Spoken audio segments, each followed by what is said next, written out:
I have I lived and worked in Slavic Village for over 40 years. When I first started working in the late 80s, the woolen mill building was still there, which is where the site of the Boys and Girls Club is now. And there was a huge fire, and it totally ended up leveling the complex. Probably about 2008, I got a grant to clean up the bottom where the powerhouse was. And the reason we needed to do that was there had been an illegal junkyard there for a decade. We started looking for other types of grant funds, and the Northeast Ohio Regional Sewer District was at that point doing a lot of green infrastructure grants. So we decided that as we went through the planning process, it really made sense, because we were going to use the green infrastructure money to really look at creating a possible nature preserve. This could be a great way to create more green space for the Boys and Girls Club that would sort of be a non-traditional play area.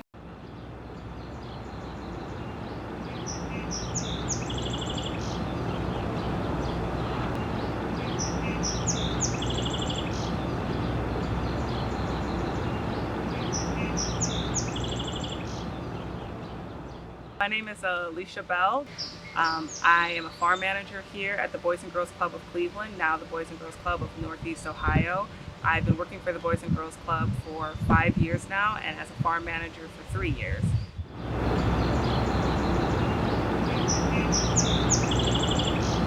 I'm able to take groups of kids, usually 10 to 15, down here just for a tour, just for a chance to be outside of the building and in nature.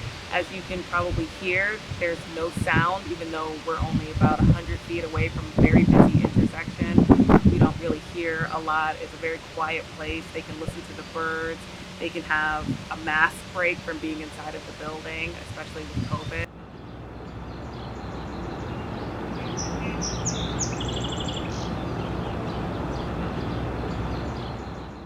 Not really many people admire trees or flowers anymore. They just look at it and then try picking it and then just throw it on the ground.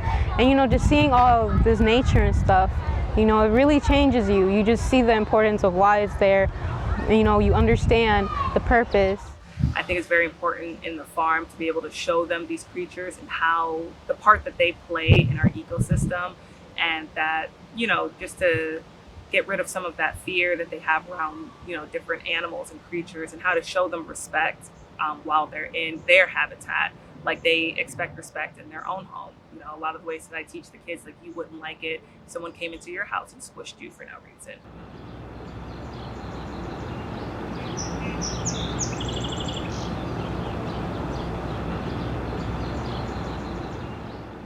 There's a lot of species down here of birds. There's snakes sometimes. There's definitely frogs in our pond. There's dragonflies that fly over. There's butterflies towards August, September, and October. There's bees and different pollinators that they can see, as well as the different flowers they can look at, learning a little bit of foraging skills, some plant identification, and they just really enjoy being out in nature and walking around and learning new things.